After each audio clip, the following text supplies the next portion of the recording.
direction once they come to this commission that they're looking for. That's all I have. Great, Mr. Salerno, thank you. I have some calendar items, places I've been, places where that are coming up, and then a few items I'd like to speak to. The I Am Dirt presentation at the high school happened a couple nights ago. Where this is a one-man play, and spoke to the entire school population in the gymnasium, surrounded four sides by kids, and usually performs on the stage, which he did that evening to parents and family groups. A powerful presentation about treating people with kindness and the results of not doing that, and suicide prevention, drug use, and making the right decisions versus the wrong decisions. It was a powerful presentation. Feedback from the students, directly from the students, has been one of the better assemblies that the schools put on in those children's careers at our high school. Wonderful. I'm glad that the Brian T. Daigle Foundation stepped up and brought this to Waterford and East Lyme. This fellow did a presentation in Waterford early in the day, and a very powerful message. East Lyme Regional Theater headed over to Beauty and the Beast on Friday night. Packed house at Lily B. Haynes Gymnasium / Auditorium. They did a great job. Our local little young thespians. I had the great pleasure with one of the highlights of the week is getting to go into Mrs. Hardy's class and speak to the contemporary issues classroom with thought-provoking questions, not just about town government, but yes, Hillary or Donald. So I skirted around that one as best I could because we want to keep it to the local stuff. I think hopefully we've all enjoyed Costello's is open. The grand opening was last week. Enjoyed going there. C-SPAN is coming to our town tomorrow to film and or broadcast whatever they do with their big van. There's a couple middle school students who won a national contest. And they're going to be interviewing these kids and some science project. And there'll be more on that coming up, and I'm sure you'll see it on our town website and or our Channel 22. Senior Center is having their 90-plus tea on Friday. Sorry, I'm going to miss that because of another obligation, but every year they do the 90-plus tea, and that's always a hoot. Touch a Truck is this Saturday. If you're 4 years old, you're going to love it. But it's a great family thing. And come on down to McCook's. $4 suggested donation. That goes to Child and Family Agency. This is one of their major fundraisers. It's a regional group that helps folks in our entire region, our families in need. And boy, it's a great event as well. And our Parks and Rec do a good job of helping putting that on. The police cadets, who are a very, very important part of our community, these kids, it's like Cub Scouts, Boy Scouts, it's police cadets, and they help us out during the big events especially. They're having their annual picnic, and the Niantic Fire Department's having their fire banquet this Saturday night. Black Point Jewelry Store is taking a slot in the Bayside building across from Lillian's, and they're opening Thursday, May 26th. There'll be a little bit of a grand opening.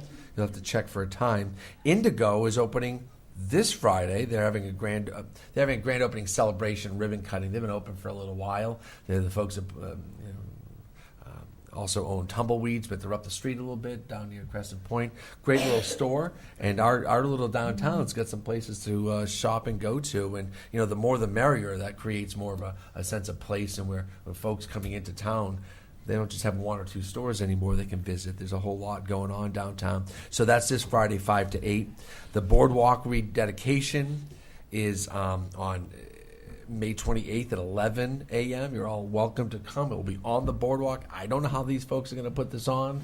I mean, the Boardwalk is only so wide, and I don't know if you put a couple hundred people down there, how that's going to work, but they got it figured out, and we're all just so excited that that's finally done, and now the parking lot is done, and we can kind of move forward. Smoochie Bird, which is also in the Bayside building, they're having their grand opening that day, the Boardwalk Dedication Day. That'll be on that Saturday, May 28th at 2 p.m., and of course the parade is at 2 p.m., on Monday, 5:30, May 30th. June 6th, I am going to have a Selectmen's Forum on opioid abuse prevention, solutions, and the safety nets out there. It's going to be, we're going to have 4 or 5 speakers from different walks of life speak to the community, those that might be interested. You know, if you're not directly affected, you may be someday, by a family member, a loved one, a neighbor, someone reaching out for help. I'd like to have this conversation in our community. We're not hiding from it. While opioids aren't widely used in our high school, the pattern of social imbibing on different substances do occur in the high schools, and it quickly moves to different places without anyone knowing about it until it's too late. I do suggest that people tune into this. This will be at the East Lyme Auditorium, East Lyme High School Auditorium. This will be on June 6th at 7 p.m.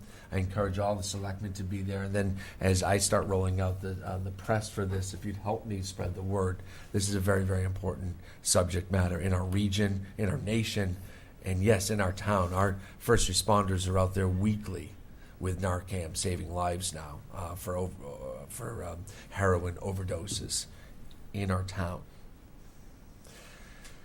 I'll last speak about speeders and what we can do about speeding in our community every week, every day almost, especially now that the warm weather is here. I get calls from different neighborhoods, could you slow the speed down?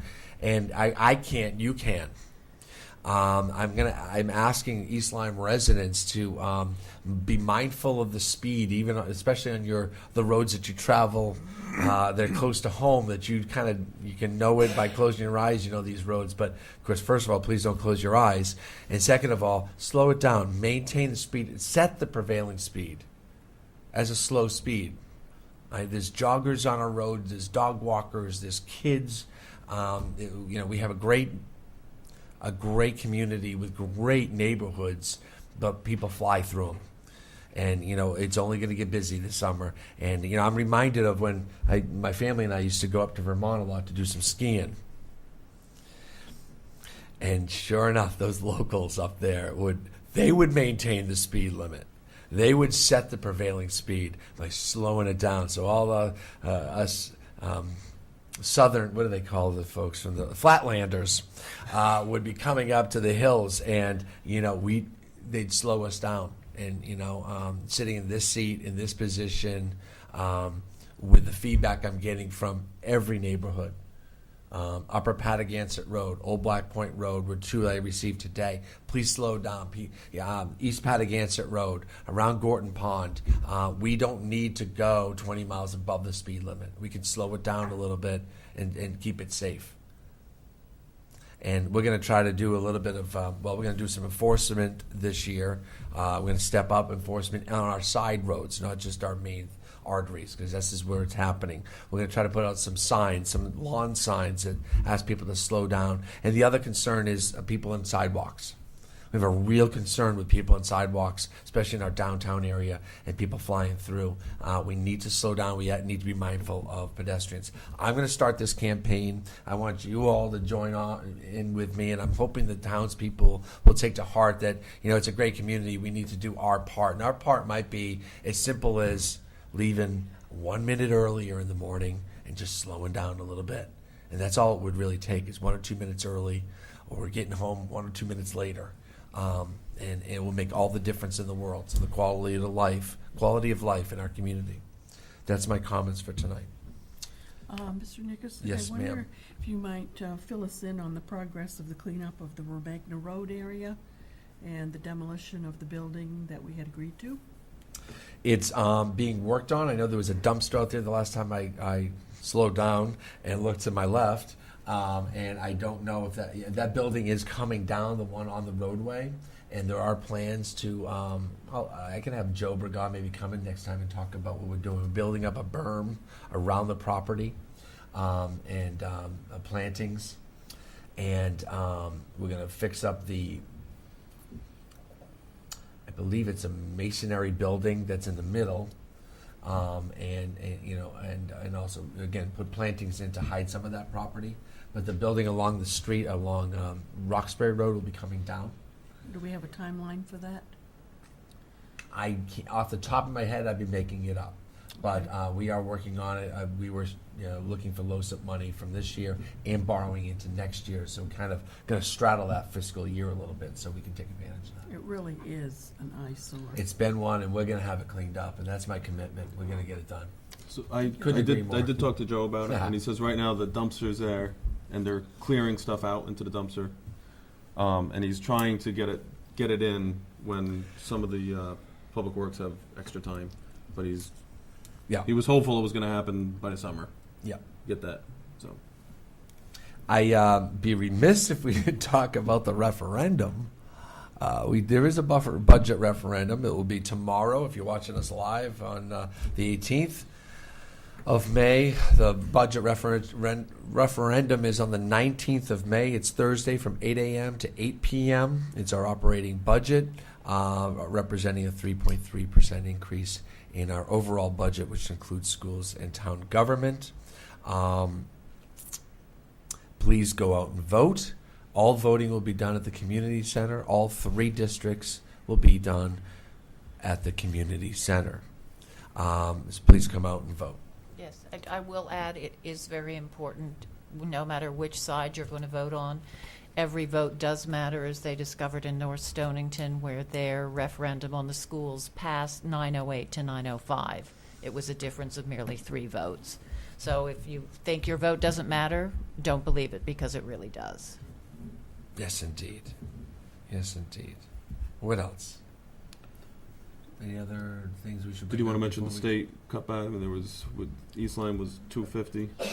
Our reduction in aid. Yeah, from it's the more like 260 something, and I'm still trying to get the final number on. There's a wishy-washy number in the middle there on the Mohegan grant.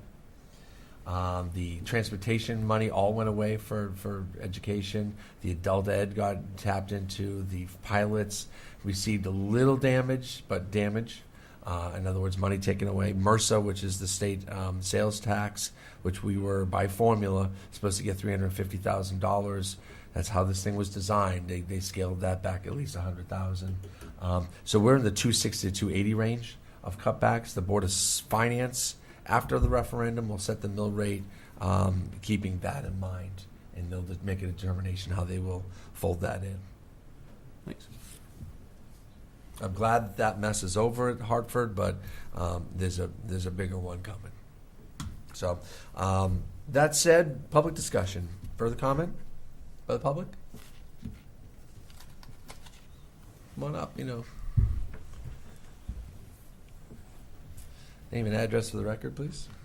Alexander Argeris, 17 South Beechwood Road. I just have one comment regarding the elementary schools plan. Myself and many other concerned parents have sort of identified holes or gaps in this plan, and it doesn't really meet the needs of the broader community. And one specific thing I wanted to talk about today was the fact that although this plan is touting $10 million in state reimbursement, it's actually $6 million short of what we could have potentially gotten, and that's based on the fact that this school is just too large. So the architect revealed this in a Board of Education meeting in April, and basically what he said is that the new schools plan has $37 million in hard costs, which is construction, so only the hard costs are reimbursable from the state. And there's $7.8 million in soft costs, which the state won't reimburse. So the reimbursement rate for the project is 43.21%, and it should be on $37 million. But because the school is too large for the projected student body, the state is only reimbursing based on $25 million.